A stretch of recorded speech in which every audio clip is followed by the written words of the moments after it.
Hi, it's LaShawna Dickerson, and today I'm going to read to you a poem from my Little Black Girl series of poems. Today's poem is titled Acceptance, Little Black Girl, and it is inspired by a new friend whose experiences with her own other black girls have been anything but accepting. Her transparency and authenticity motivates me.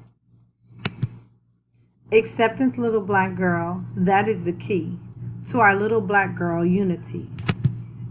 All shades and sizes is what one will find, but the little black girl tribe is about spirit and mind.